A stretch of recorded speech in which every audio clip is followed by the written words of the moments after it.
Last lecture में हमने exercise complete कर ली थी। अब देखते हैं हमारा ऑब्जेक्टिव फर्स्ट। ठीक है, चलिए ट्राई करना क्वेश्चन को आप बुक से देखने की। फर्स्ट क्वेश्चन क्या कहता है, which of the following plot में represent the thermal energy produced in a resistor in a given time as a function of electric current. मतलब कि थर्मल एनर्जी और इलेक्ट्रिक करंट का प्लॉट से आपने समझना। देखो सबसे पहले हमने किया था क्या, थर्मल एनर्जी जो हमने की थी, मतलब एनर्जी हीट होती है एच किसके इक्वल था, आई स्केयर आर और इंटू टी। सब टर्म का आपको पता है, एच हमारी thermal energy, I current, R resistance, T temperature. तो इस रिलेशन से आप क्या देख सकते हो, जो हमारी हीट है, हीट की थर्मल के कारण थर्मल एनर्जी है वह किसके करंट के स्केयर के प्रोपोर्शनल है। तो मतलब कि करंट ज़्यादा इंक्रीज होगा और एनर्जी कम। तो आप देखो इसमें इन कर्व से आप क्या देख सकते हो, ये देखो ए बी सी और डी। देखो बी को देखते हैं, लीनियर इंक्रीज है कि करंट भी इंक्रीज हो रहा है, एनर्जी कंटिन्यूस। ठीक है, ए को देखो, करंट ज़्यादा इंक्रीज हो रहा है और एनर्जी कम। ठीक है, तो आप जैसे इसका रिलेशन निकालोगे, इस इक्वेशन से अगर आप कंपेयर करोगे तो आपको आंसर मिलेगा ऑप्शन ए। तो इसका आंसर हो जाएगा ए ऑप्शन। कंपेयर करना है, ठीक है, आपको क्या आंसर लगता है। और स्टेटमेंट आप लिख ही सकते हो, मतलब क्वेश्चन की इक्वेशन आप लिख सकते हो। अब देखो सेकंड क्वेश्चन क्या कह रहा है, एक current constant current I is pass through register, constant current pass किया गया है रजिस्टर से, taking the temperature coefficient of resistance into account, indicate which of the following plot shown in figure best represent the rate of production of thermal energy in the resistor। देखो try करना figure आप question book से देखने की। ठीक है, ये देखिए अब दिख रहा होगा, थोड़ा बहुत आइडिया लग रहा होगा क्वेश्चन के, कोशिश कर रहा हूँ थोड़ा दिख जाए आपको क्वेश्चन। चलिए लिखते हैं इसके अकॉर्डिंग। तो थर्मल एनर्जी वही ऊपर वाली इक्वेशन लिखते हैं, एच किसके इक्वल होगा, H is equal to I square R into T. ऊपर देखो आई स्केयर आर टी है, ये टेम्परेचर नहीं टाइम है, आई स्केयर आर टी। ठीक है, तो यहाँ से अगर डेरिवेटिव करते हैं हम D H by D T, देखो हम ग्राफ देख रहे हैं क्या इसने निकाला है, rate of change of energy निकाला है। तो D H by D T किसके इक्वल होगा, आई स्केयर आर टी, ये हो गया। अब देखो स्टेटमेंट के अकॉर्डिंग क्या आंसर होगा,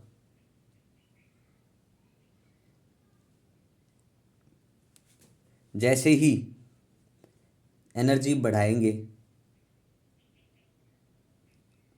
किस किस के बीच बताना है, taking the temperature coefficient of resistance into account, indicate which of the plot shown in figure 33। Question B, rate of production of thermal energy in the resistor, thermal energy in resistor तो क्या होगी, time के साथ increase होती जाएगी। Constant बोला current, तो ये जीरो तो हो नहीं सकता, तो इसका आंसर क्या होगा, ये डी ऑप्शन इसका आंसर होगा। ठीक है, ये इसका आंसर हो गया। आप रिलेट करो, मैं थोड़ा सिर्फ आइडिया देने की कोशिश कर रहा हूँ इसमें, आंसर डी ऑप्शन हो गया, ताकि आप थोड़ा खुद का माइंड भी लगा सको कैसे होगी ये चीज़।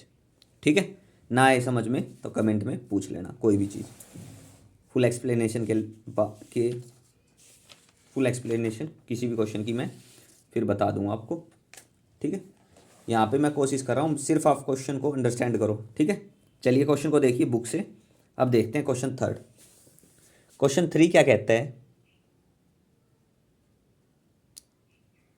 देखो ऑब्जेक्टिव पे मैं ज़्यादा फोकस रखता नहीं, मैंने पहले ही बोला है, कराने के लिए इसकी एक्सप्लेनेशन के साथ मैं बता सकता हूँ, लेकिन कोशिश ये रहती है कि मेरी सारे क्वेश्चन अच्छे से बताने के बाद ऑब्जेक्टिव को आप थोड़ा खुद माइंड लगा के करें, क्योंकि अगर ऑब्जेक्टिव आपने अच्छे से कर लिए ना तो क्वेश्चन को आप निकाल लोगे।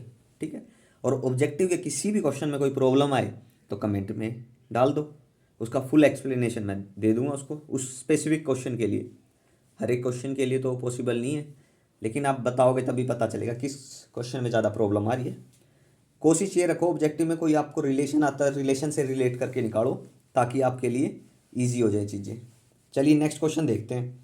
Question 3, consider the following statement regarding a thermocouple. Thermocouple समझ गए होगे क्या? दो मेटल को जब कंबाइन किया जाता है तो थर्मोकपल होता है। The neutral temperature does not depend on the temperature of cold junction, A. और बी क्या है? The inversion temperature does not depend on the temperature of the cold junction. देखो सबसे पहले तो क्या होता है, कौन सी स्टेटमेंट इसमें से ट्रू है? कौन सी ट्रू है बता सकते हो?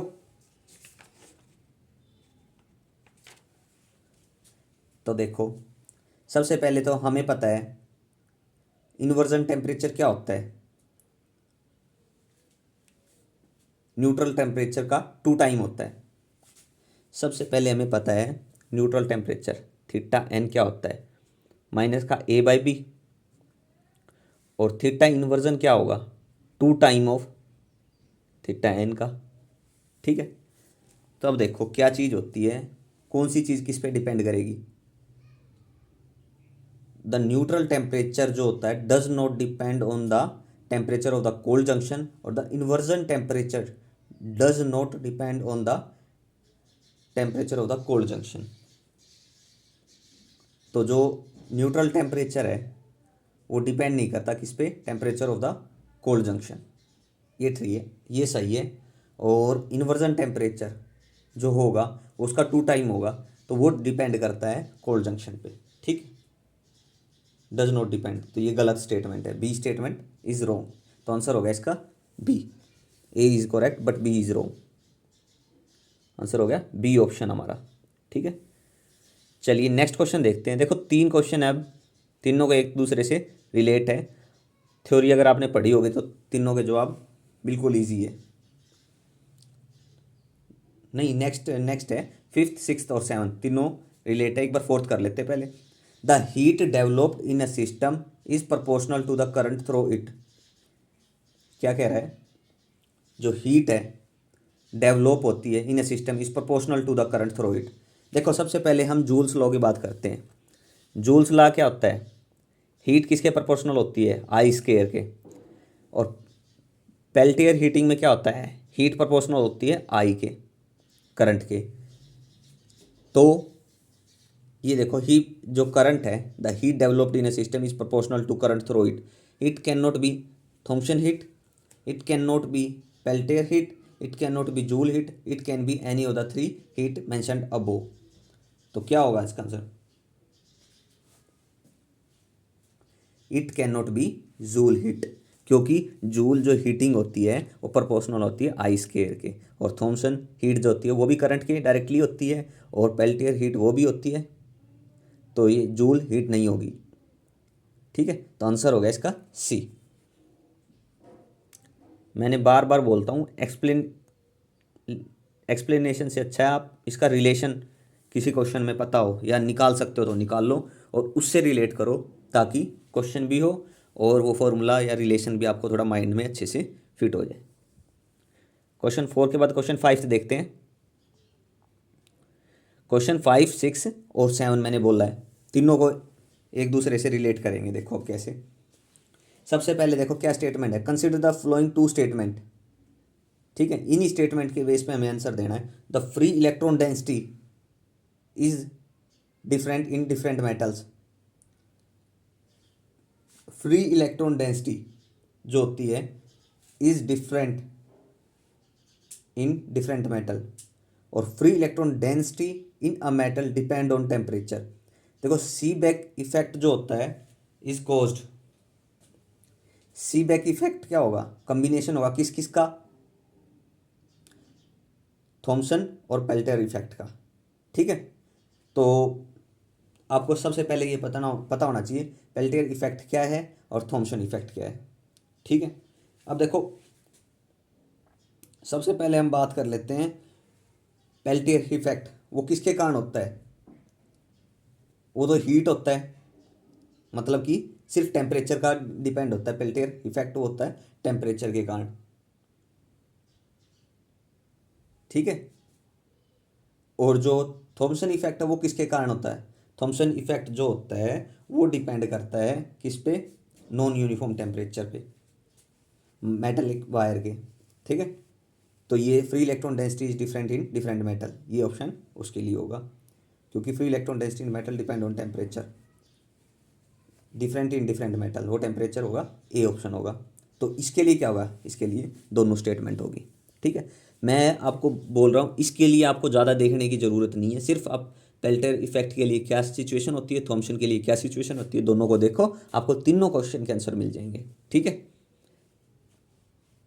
तो आंसर इसका क्या होगा, Seebeck effect is cause due to both A and B, तो आंसर होगा इसका ए, इसका आंसर होगा ए। क्वेश्चन फिफ्थ का, क्वेश्चन सिक्स की बात करें अब हम, तीनों सिमिलर है। दूसरे में consider the statement A and B in the previous question, consider करो statement A and B, previous question जो थी, पेल्टियर इफेक्ट इज कॉज किसके कारण होगा, ड्यू टू ए, नहीं, ड्यू टू, ये बी टेम्परेचर पे था ना पेल्टियर, तो ड्यू टू, नहीं नहीं नहीं नहीं, पेल्टियर इफेक्ट किसके कारण था, पेल्टियर इफेक्ट तो जो था हमारा किसके प्रोपोर्शनल था, करंट के प्रोपोर्शनल था, तो free electron density is different in different metal, तो ये होगा, इसका ए होगा, ठीक है। तो due to A but not due to B, तो आंसर होगा बी, इसका आंसर होगा बी। सॉरी मैं गलत बोल गया था, थोड़ा स्टेटमेंट को करेक्ट कर लेना, क्यों, क्योंकि क्योंकि इसमें क्या होता है, one of the junction get heat up, Peltier में क्या होगा, हीट के कारण होगा, लेकिन एक को हीट करेंगे और वो अपनी हीट दूसरों को ट्रांसफ़र करेगा, ठीक है। तो डिफरेंट डिफरेंट मेटल होगी जिसके कारण एक हीटिंग होगी, चेंज इन पोटेंशियल डिफरेंस आएगा, ठीक है। चलिए इसका ऑप्शन होगा बी। क्वेश्चन सिक्स हो गया। सेवन्थ में क्या होगा, वो हमारा क्या होता है, टेम्परेचर पे, नॉन यूनिफॉर्म टेम्परेचर, तो free electron density in metal depend on temperature, ये होगा क्वेश्चन सेवन का आंसर, क्योंकि सेवन में थॉमसन इफेक्ट बोल रहा है, तो क्वेश्चन सेवन का आंसर हो जाएगा ये, कौन सा ऑप्शन हो जाएगा, due to B but not due to A, C option. आप कुछ मत करना, इसमें तीन जो स्टेटमेंट है उसको, इन दो स्टेटमेंट को, पेल्टियर इफेक्ट क्या होता है और थॉमसन इफेक्ट क्या होता है, दो स्टेटमेंट को देख लो, सोल्व हो जाएगा आपका क्वेश्चन, ठीक है। फैराडे कांस्टेंट क्या है, एक यूनिवर्सल कांस्टेंट है, कांस्टेंट की बात होगी तो यूनिवर्सल कांस्टेंट है, क्वेश्चन एट का आंसर होगा सी, इज अ यूनिवर्सल कांस्टेंट, ठीक है। ये था हमारा ऑब्जेक्टिव फर्स्ट। अब देखते हैं हमारा ऑब्जेक्टिव सेकंड। फर्स्ट में कोई डाउट हो ना किसी क्वेश्चन में, स्पेसिफिक कोई प्रॉब्लम हो ज़्यादा ही, तो आप उसको मेंशन कर देना, मैं उसका सॉल्यूशन आपको सेंड कर दूंगा। चलिए देखते हैं, ऑब्जेक्टिव फर्स्ट हो गए, ऑब्जेक्टिव सेकंड।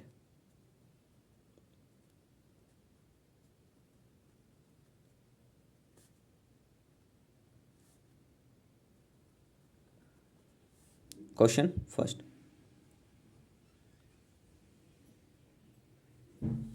एक मिनट रुकना। चलिए ऑब्जेक्टिव टू का फर्स्ट क्वेश्चन लेते हैं।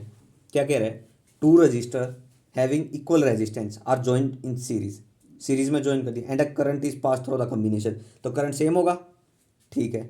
Neglect any variation in resistance as the temperature change, अगर टेम्परेचर चेंज हो रहा है, वेरिएशन को नेग्लेक्ट कीजिए इन अ गिवन टाइम इंटरवल, तो equal amount of thermal energy must be produce in the resistor, बिल्कुल करंट अगर इक्वल पास हो रहा है तो thermal energy must be produced in the resistor, वो इक्वल होगी, बिल्कुल होगी, सही है ये ऑप्शन।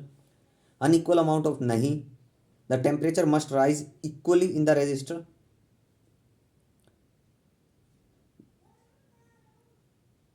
द टेम्परेचर में rise equally,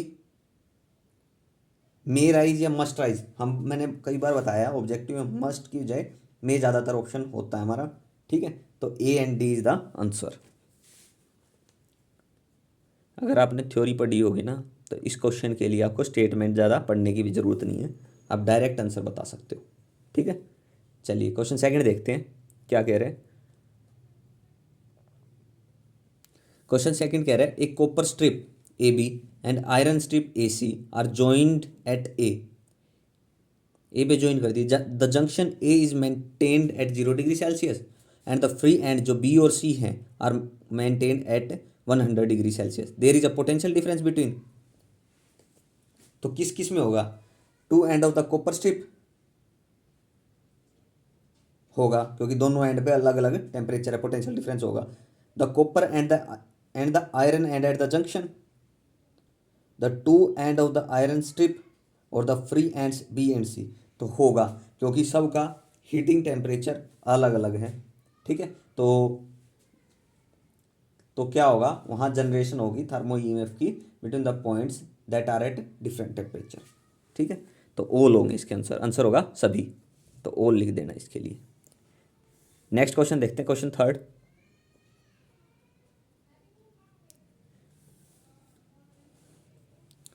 the constant A and B for the pair silver lead are, देखो कॉन्स्टेंट दे रखा है ए और बी का।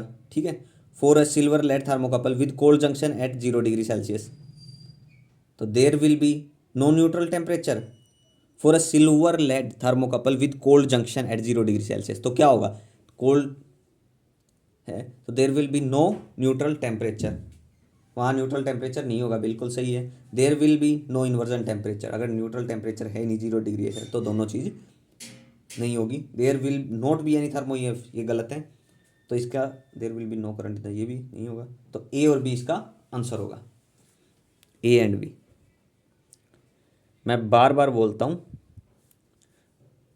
थ्योरी को थोड़ा ढंग से पढ़ लो, ऑब्जेक्टिव ऑटोमेटिकली हो जाएंगे। क्वेश्चन फोर्थ देखो, क्वेश्चन 4 क्या कह रहे हैं? An electrolysis experiment is stopped and the battery thermal terminals are reversed, battery के जो टर्मिनल है वो रिवर्स कर दिए, तो क्या होगा? इलेक्ट्रोलिसिस स्टॉप, विल स्टॉप नहीं, क्योंकि दोनों, देखो इतना ध्यान रखो, दोनों के सेम मटेरियल की इलेक्ट्रोड लिए जाते हैं, तो जो रिवर्स कर देंगे ना तो उससे क्या होगा?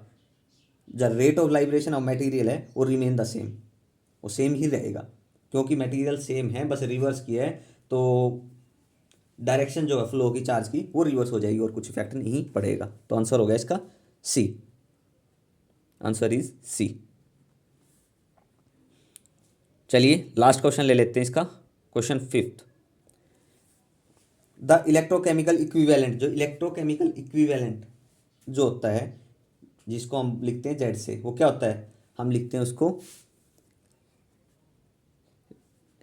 Relative atomic mass, atomic mass divided by valency.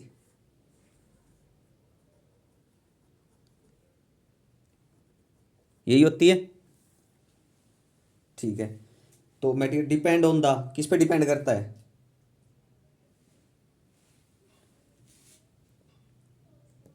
Amount of charge, amount of this material present in the, वो नेचर पे डिपेंड करता है। बेसिक ध्यान रखो, जो इलेक्ट्रोकेमिकल इक्विवेलेंट ऑफ मटेरियल है वो डिपेंड करता है nature of the material, nature of the material. ठीक है, ये थे हमारे ऑब्जेक्टिव फर्स्ट और सेकंड। ठीक है, यहाँ तक किसी भी क्वेश्चन में कोई भी डाउट हो, कोई चीज़ अच्छे से समझ नहीं आई हो, या कोई चीज़ गलती से मेरे से मिस होगी हो बताने में, एक्सरसाइज हो या ऑब्जेक्टिव हो, ऑब्जेक्टिव को तो थोड़ा आप देखना अच्छे से, अगर ऑब्जेक्टिव के किसी क्वेश्चन में प्रॉब्लम हो तो वो कमेंट में लिख देना, लेकिन एक्सरसाइज में कोई प्रॉब्लम आए, कुछ मेरे से मिस्टेक होगी हो, गलती होगी हो, तो मेरे को भी बताने की कोशिश करना ताकि मैं भी उस चीज़ को सुधार सकूं। ठीक है, कोई मिस होगी हो या कोई चीज़ में आपको प्रॉब्लम लग रही हो तो वो आप मेरे को मैसेज कर देना। ठीक है, ओके, चलिए आज के लिए इतना ही रखते हैं, और इसी के साथ हमारा जो चैप्टर है ये 32 thermal and chemical effect of electric current, ये है 33, सॉरी चैप्टर 33 है ये। ठीक है, ये कंप्लीट हो गया है। नेक्स्ट लेक्चर में हम नेक्स्ट चैप्टर के साथ शुरुआत करते हैं। Okay, thank you.